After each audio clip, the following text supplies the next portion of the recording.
Hello everyone. So we are discussing the back exercise questions of the chapter Chemical Bonding and Molecular Structure, and today we will discuss question number 20.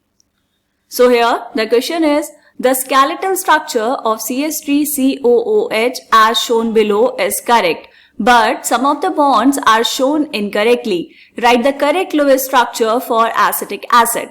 देखो बेटा, यहाँ पर आपको CH3COH का skeletal structure given है। वैसे तो पूरा लुईस स्ट्रक्चर दिया है, लेकिन उसमें कुछ बॉन्ड्स क्या है आपको इनकरेक्टली शो किए गए हैं। लेकिन जो स्केलेटल स्ट्रक्चर है, स्केलेटल स्ट्रक्चर का मतलब क्या हुआ बेटा, जो प्लेसमेंट है एटम्स की वो बिल्कुल ठीक है।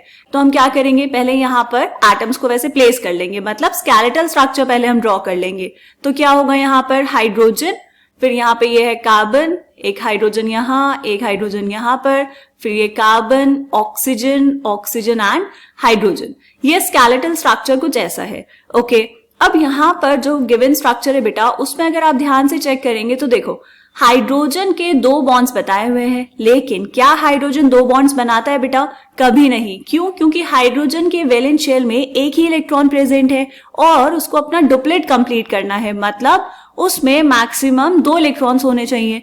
तो यहाँ पर ये जो बॉन्ड बनाया हुआ है बेटा, ये इनकरेक्ट है, राइट। दूसरा और कहां पर देखो, अगर हम यहाँ पर ये चेक करें बेटा, कार्बन ऑक्सीजन बॉन्ड, ये जो कार्बन और ऑक्सीजन का बॉन्ड है बेटा, इसमें चेक करेंगे ऑक्सीजन के आउटर मोस्ट शेल में इलेक्ट्रॉन्स कितने हैं, 1 2 3 4 एंड 2 शेयर्ड पेयर, तो टोटल 6 इलेक्ट्रॉन्स, मतलब ऑक्सीजन का ऑक्टेट कंप्लीट नहीं है।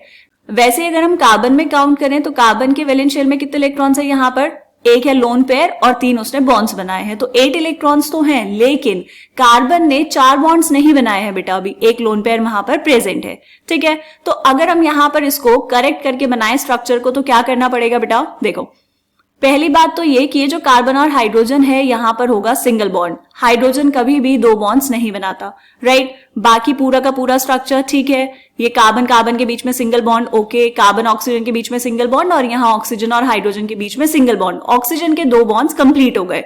इसके अलावा यहाँ पर ऑक्सीजन जो है बेटा, ये वाला OH बॉन्ड वाला, इसमें ऑक्सीजन के पास होंगे 2 लोन पेयर ऑफ इलेक्ट्रॉन्स, और कार्बन और ऑक्सीजन के बीच में एक बॉन्ड हमें पहले से दिया हुआ है, और यहाँ पर एक और बॉन्ड बन जाएगा। एक और बॉन्ड क्यों बनाएंगे बेटा? क्योंकि एक और बॉन्ड बनाने से क्या होगा, ऑक्सीजन का ऑक्टेट कंप्लीट हो जाएगा, एंड जो कार्बन है उसके भी 4 बॉन्ड्स बन जाएंगे, मतलब उसका भी ऑक्टेट कंप्लीट हो जाएगा। ठीक है, क्या बात हमें समझ आई? तो अब ये जो स्ट्रक्चर बना है बेटा, ये है correct Lewis structure for acetic acid.